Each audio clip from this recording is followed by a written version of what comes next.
У студії з нами сьогодні гість Вадим Миколайович Вітковський, письменник, публіцист та головний редактор журналу «Вінницький край». Вітаємо вас! Так сталося, що з 2012 року ви на посаді головного редактора журналу. Чи не могли б ви розказати нам детальніше про те, чим займається журнал «Вінницький край», які події висвітлює, чим відзначилось це видавництво за час вашого перебування на посаді головного редактора? Найперше, як і кожен літературно-мистецький журнал, «Вінницький край» публікує кращі зразки поезії, прози, драматургії, дитячої літератури. З самого початку це авторів вінницьких, нашого Вінницького краю, оскільки видання бюджетне, але ми не відмовляємося і від хороших пропозицій, талановитих творів авторів з інших регіонів. Це найперше. Крім того, журнал «Вінницький край», я буду саме говорити про наш журнал, він виконує функцію літературного виховання і вирощування талантів.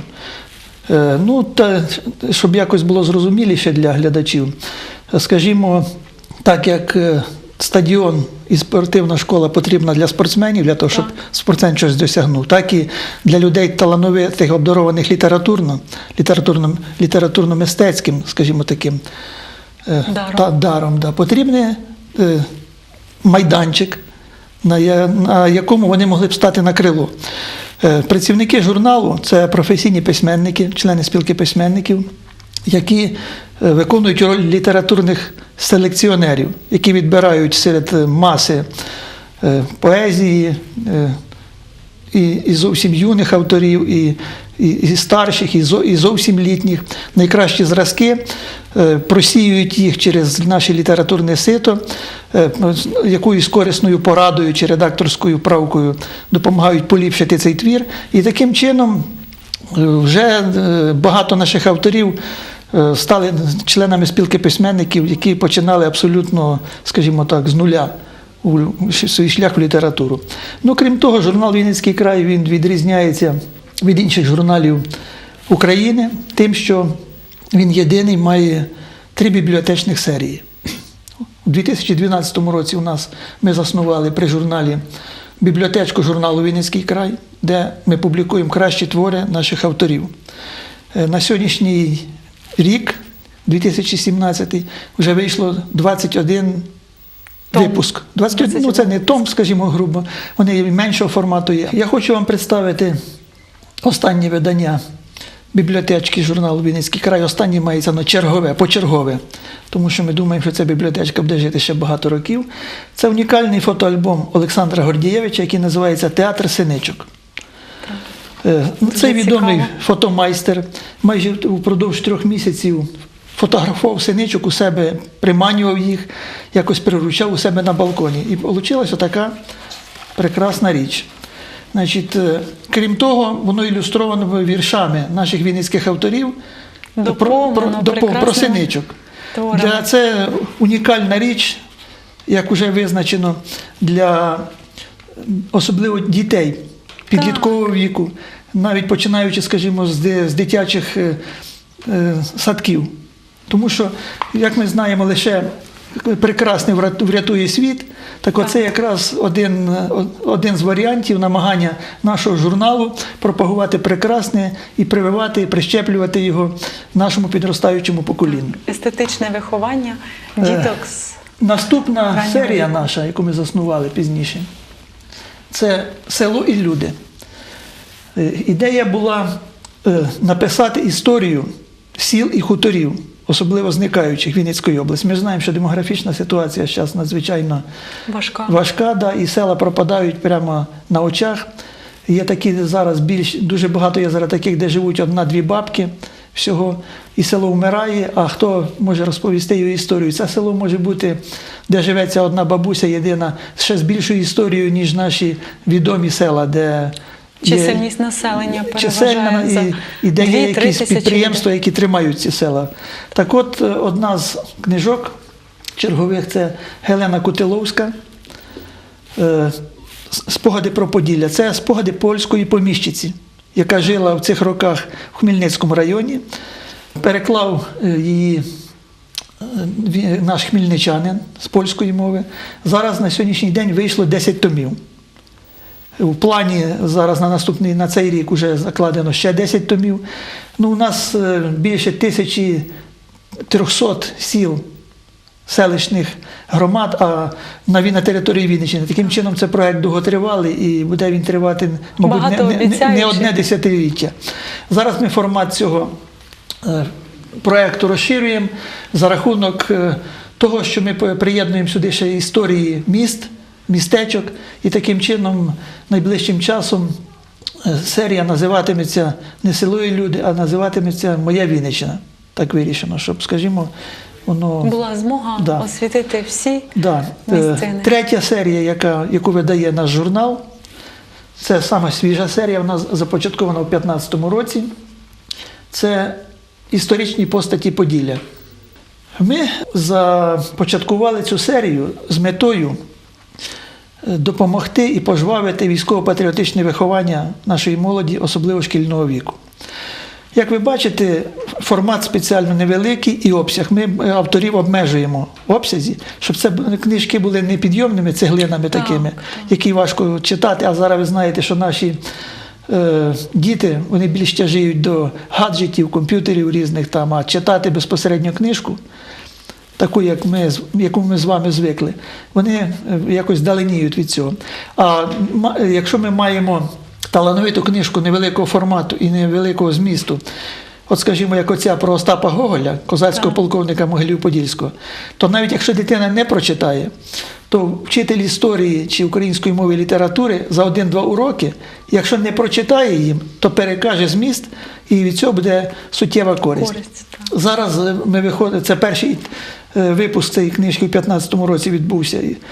Третя куля Миколи Крижанівського, нашого заслуженого вчителя України, і відомого нашого такого патріота і подвижника в національно-патріотичному вихованні. А зараз вже у видавництві, десь найближчим часом появиться, і ми будемо презентувати історична повість Миколи Рябого, яка називається «Правиця». Це про Івана Сірка. Надзвичайно потужний твір, надзвичайно потужний. Ми виходимо з такої словесного правила, яке в свій час сказав відомий герой італійського народу Джузеппе Гарібальді. Він в найтяжчий час для свого народу сказав: для нас саме головне – це виховати італійця.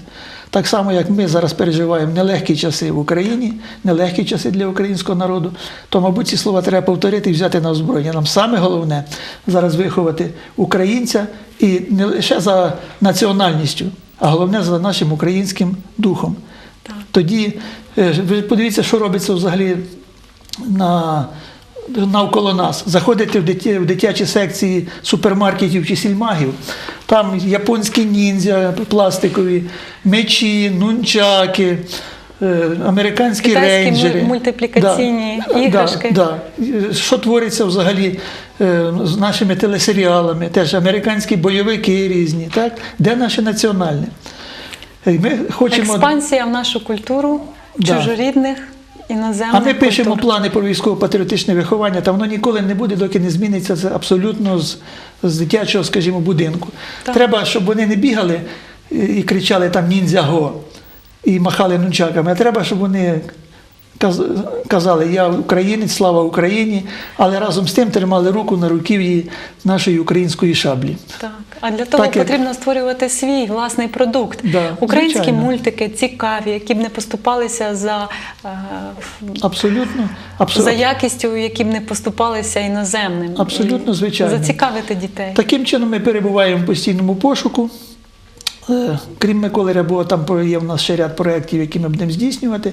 Ми, до речі, зараз на днями буквально будемо презентувати книжку «Україна в вогні». Так, розкажіть нам, її упорядкувала, цю книжку упорядкувала. Ви є? Ні, це збірник творів, де є авторами учасники АТО або письменники, які писали про АТО. Це унікальна книжка, на Україні нічого такого не було. Були, ми знаємо, книжки, які були розпіарені, це «Аеропорт», там і інші, але це, в принципі, художні книжки, де є доля вимислу і домислу, це ми абсолютно розуміємо. А це перша книжка, я можу сказати сміливо, на Україні, яка є документальною. Її упорядкувала моя заступниця, заслужений працівник культури, письменниця Валентина Сторожук-Буздиган. Це її такий літературний подвиг, я б навіть сказав. Вадиме Миколайовичу, нам відомо, що ви є автором декількох романів. Розкажіть, будь ласка, про цей художній твір. Я відразу хочу зауважити, що я не є романістом. Я публіцист, повістяр-документаліст, нарисовець. Але я є співавтором двох романів. Це «Король кремлівських шпигунів» разом з Віктором Тимчуком романістом. Так. Історія цього роману така, що в свій час я вчився в Інституті зовнішньої розвідки КГБ СРСР імені Андропова в Москві. А ось це нам буде дуже цікаво Да. дізнатися детальніше. І відти привіз великий обсяг матеріалів, що стосується Рудольфа Абеля. Якщо ви дивились фільм «Незнакомці на мосту», це самий легендарний розвідник радянський, якому ми завдячуємо, в принципі, діставанням документації по проблематиці ядерної зброї. Да. Але він був замовчуваний і був в немилості в компартійної влади тієї. І от коли я відти повернувся і привіз багато документів, які я скопіював і, скажімо, занотував з видань в Америці про нього. Його ж судили там, наскільки ми знаємо, його поміняли були на пілота Пауерса, якого збили під Свердловськом, знаєте це, на У-2, який летів. То романіст Віктор Тимчук запропонував мені, щоб ми вдвох написали на моїх матеріалах цей роман. Він вийшов вже давно, ще в 2001 році. Самий свіжіший роман – це написаний мною у співавторстві з Миколою Рябим, відомим нашим романістом, який називається «Вервольф. Хроніка озброєних вовків». Це історія, яка стосується Вервольфу нашого і перебування Гітлера на Вервольфі. Сталося так, що ще працюючи у Комітеті державної безпеки, до моїх рук потрапила надзвичайно великий масив історичних матеріалів з особливого архіву Комітету державної безпеки СРСР. Таким чином народилася моя книжка, була «Капкан на перевертня». Вона вийшла в 1999 році в Києві в видавництві «Преса України». Відразу її переклала російською мовою газета така популярна була «Правда України». І ось зовсім недавно, у 2015 році, я доповнив цю книжку, вдосконалив її, там вніс деякі правки. І от вийшла вона в такому форматі. «Капкан на перевертня», звідси українською мовою, так? А якщо її отако перевернути, то скорочений варіант російською мовою. Якраз той варіант, який був надрукований в газеті «Правда України». Дуже оригінально. Двома мовами. Да, коли цю книжку побачив Микола Рябий, відбулося так само. Він каже, давай, Вадим, будемо писати роман. Я йому кажу, Микола Олександрович, я не романіст, ви мені вибачте. Нічого, ти будеш робити документальний базу. Да. Розробляємо з ним, я, до речі, в нього надзвичайно багато навчився, можливо, як ні в кого з старших письменників. Тому що це титанічної роботи письменник. Він просто працює цілодобово, на шкоду навіть своєму здоров'ю. Він енциклопедичних знань письменник. І він мене просто мучив. Скажімо, ми з ним сідали вдвох і розробляли сюжет. І от ми з ним бесідуємо, він каже, записуй, значить, от в форматі отакому буде наступний розділ. Потім ти пиши. Значить, я пишу вдома, уявляю, стараюся вже писати під стиль роману, під жанр роману, скажімо так. Потім Рябий, ясне діло, це діло доводить, Микола Олександрович. І таким чином вийшов непоганий роман, який ми презентували. До речі, з Миколою Рябим ми організували експериментальну таку по-новому презентацію цього роману. В краєзнавчому відділі нашої обласної бібліотеки імені Тімірязєва ми організували автограф-сесію. Що це означає? Ми принесли туди значну кількість примірників цього роману, запропонували придбати бажаючих, присутніх на автограф-сесії, і оголосили, що всі гроші зібрані під час цієї презентації, ми передамо на протез для героя АТО Романа Карпеця, який втратив руку. У залі сиділа його мама. Таким чином ми більше 5 тисяч гривень передали мамі прямо тут в залі. Письменники таким чином долучаються, чим можуть, до допомоги нашим героям АТО, а вірніше скажемо, першої російсько-української війни, якщо по-справжньому, тому що ніяка це не антитерористична операція. Ми єдиний журнал на Україні, який мали свого фронтового кореспондента в зоні АТО. Особливий акцент потрібно зробити. Так, коли ми задалися такою ідеєю послати когось в зону АТО, ми почали підбирати автора. Це повинен бути журналіст, кореспондент, журналіст або письменник, який міг би написати нам звідти репортажі прямо. І зупинилися ми на Олександрі Філіну, він погодився. І він кілька відряджень за нашим завданням і при нашому фінансуванні їздив в зоні АТО. Таким чином, в журналі «Вінницький край» появилися його матеріали з фронтового щоденника, а в результаті в бібліотеці журналу «Вінницький край» ми видали його книжку. Книжку видали ми російською мовою спеціально. Називалася вона «України, биль і боль». Російською мовою, тому що ми задалися метою, щоб її могли прочитати і по той бік, тому що вона носила в собі звернення до людей, які воюють, тобто до колишніх братів. Так. Частина дійсно цієї книжки пішла і в Росію, і в Прибалтику. Волонтери завезли, тому що прибалтійці надзвичайно нею зацікавилися. І таким чином до цього часу ми ведемо цю тему. Найближчим часом, як я сказав, будемо презентувати нову книжку, яка теж є новим виданням в Україні, я не повинен цього сказати, це «Україна в вогні». То таким чином ми далі будемо дружити. Кореспондент наш знову ж готовий і горить бажанням поїхати знову і прислати нам не те, що пишуть і показують нам у репортажах звідти, а саму таку страшну, болючу правду про те, що відбувається там, де люди перебувають на межі життя і смерті, на лінії вогню. Да. Вадиме Миколайовичу, нам відомо, що на початку вашої творчої стежки, ви, навчаючись на журналіста, ще займались надзвичайно цікавим жанром, поетичним жанром. І це, звісно, є такий ваш сюрприз для наших телеглядачів. Що ви нам сьогодні приготували? Катю, я не є поетом. І я не позиціоную себе як поет. Тому що я дійсно, як і багато творчих людей, творчих, скажімо, дітей, підлітків, школярів, починав з того, що писав вірші. Ці вірші зібрала моя матуся і послала в редакцію районної газети Могилів-Подільської «Надністровська правда». Скільки років вам тоді було? Мені було 16-17 років. І от я писав і ліричні вірші, і гумористичні вірші. Усмішки, так звані. Журнал, вірніше, газета комсомольська, тоді виходила «Комсомольське плем'я». Там існував такий клуб 7 посмішок. Його вів світлої пам'яті Анатолій Петрович Заблоцький, де щотижня в суботніх номерах друкувалися різні автори, в тому числі і я. Я давно закинув писати, ще в ті роки, скажімо так, університетські, писати поезію, в тому числі і усмішки віршовані. Хто винен у тому, що ви полишили це заняття? Просто мені розумні люди, які були великими фахівцями в українській мові і знали поетику, і самі захищали дисертацію на, скажімо, в галузі поетики. В галузі поетики, поетичні тропи, фігури. Це я маю на увазі світлої пам'яті Богдана Васильовича Леськіва, який останнім часом працював в Немирові. Зараз його донька Леся Леськів, це відома патріотка, яка теж їздить дуже часто в АТО. Так от він мені сказав: Вадиме, покиньте, це не ваше. Пишіть про людей.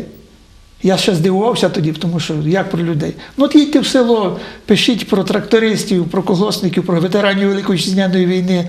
І таким чином він мене поставив на путь істинний. Але залишилися тогочасні публікації в газеті. І от я їх видав такою книжкою, яка називається, малесенька книжечка, яка називається «Бах і в торбу».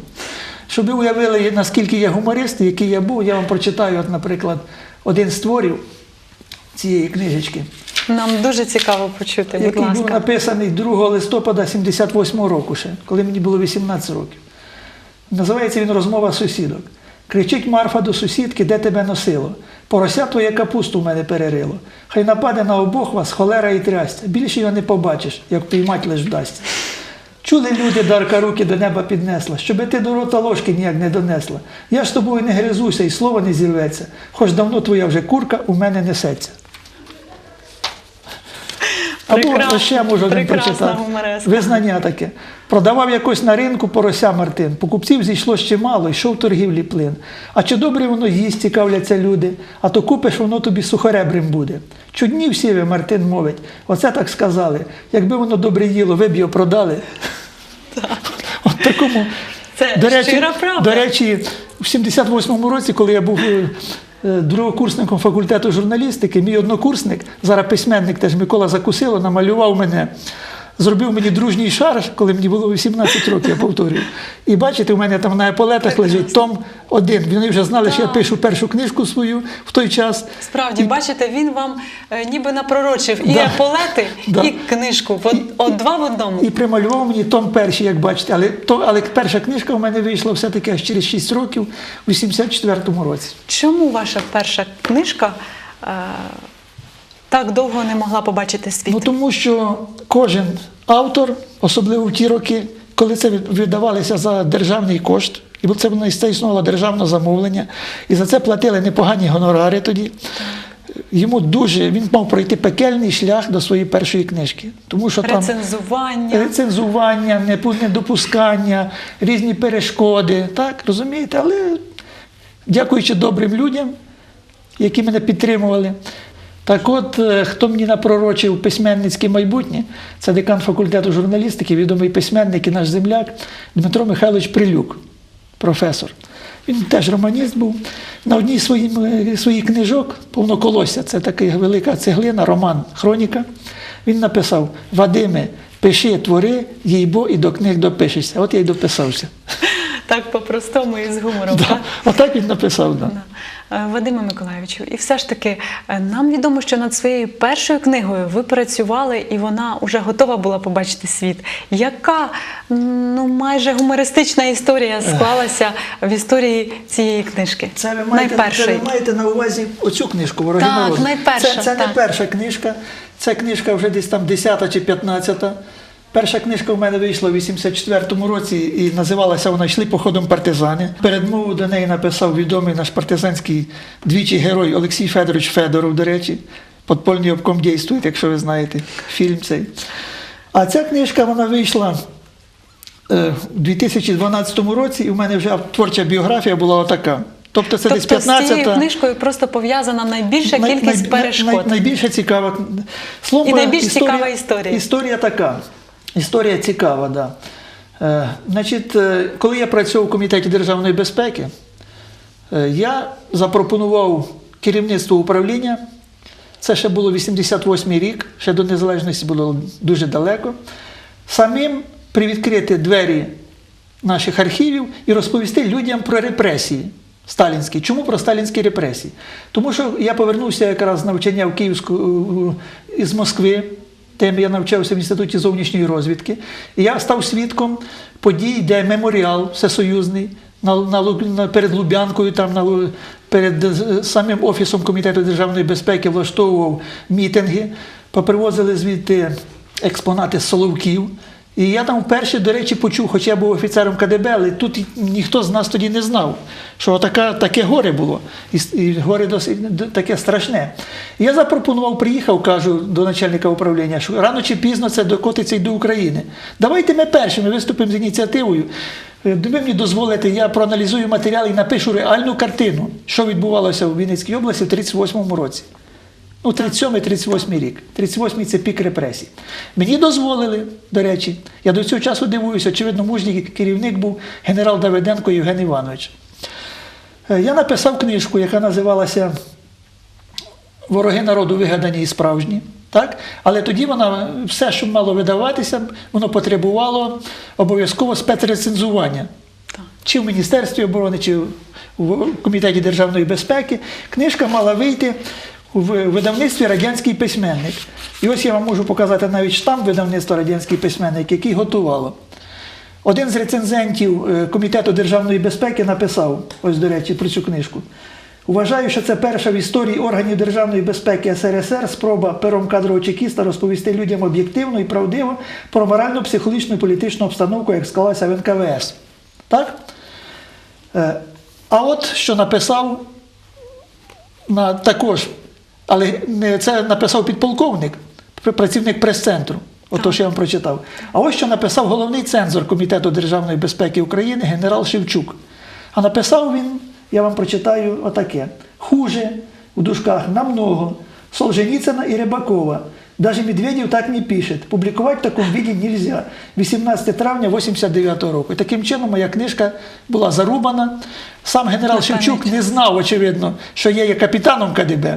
І написав цю книжку. Він, очевидно, вважав, що це вінницький письменник якийсь, там Вадим Вітковський, який прислав просто на спецрецензію. Тому що, я думаю, це було б погано в зв'язку з таким автографом закінчилося і для мене, і для мого керівництва генерального тут в Вінниці. Отаким чином ця книжка вийшла аж не в 15-му, а в 12-му році. Де я вперше підняв був ще в 88-му році з підвалів наших, які надзвичайно охоронялися і куди не мав доступу жоден працівник, навіть полковник Комітету державної безпеки тоді, але з дозволу начальника мені це дозволили підняти і прочитати. І відверто ми там і написали про всі ці жахи, які були. Вадиме Миколайовичу, ми зробили такий висновок, що ви свою діяльність спрямували саме у письменницьке русло, але починали з поетики. І, можливо, якби продовжили навчання в поетичному жанрі, то досягли б чималих успіхів навіть просто у жанрі гумористичному. Степан Руданський, Глазовий, Крилов. Ці приклади доводять, що немає меж досконалості, і кожен з авторів знаходить якусь свою ланку, займає своє певне цікаве, визначне місце Катю, у цьому жанрі. Я б звик критично ставитись до своєї творчості, самокритично. Це дуже малоймовірно, що я б став там поетом-гумористом, тому що люди, які мене тоді опікували творчо, вони мені зробили добру пораду, вони набагато краще розбиралися в тому, чим я займався, ніж я на той час. І вони просто побачили, що це не моя робота. І я радий, що я закінчив з гумором. До речі, у цій книжці в передмові я тут писав, мене тоді запитували, а чому ви не пишете гуморески? Значить, я тут написав отакі рядки. Чому, запитаєте, не сміюся я нині? Можливо, як і ви, чекаю кращих часів, що неодмінно віру наступлять, і коли нам всім буде до сміху. Це написано було «Золотий вересень» 2011 року. Так що, коли нам буде до сміху, можливо, і я засміюся. Так, добре. Спасибі вам. І наостанок нашої телепрограми, що б ви хотіли побажати нашим телеглядачам? Я хочу телеглядачам побажати найперше це миру, здоров'я і віри в те, що все рівно життя буде краще, завтра буде краще, ніж сьогодні, післязавтра буде краще, ніж завтра.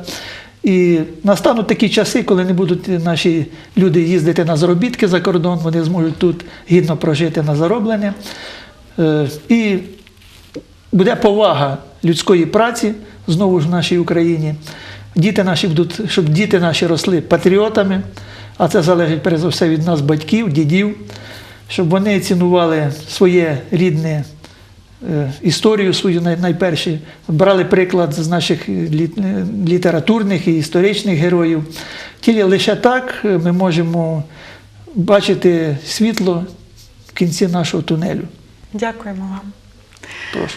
Дорогі телеглядачі, в студії з нами сьогодні був прекрасний гість Вадим Миколайович Вітковський, головний редактор літературно-мистецького журналу «Вінницький край», письменник та публіцист, громадський діяч.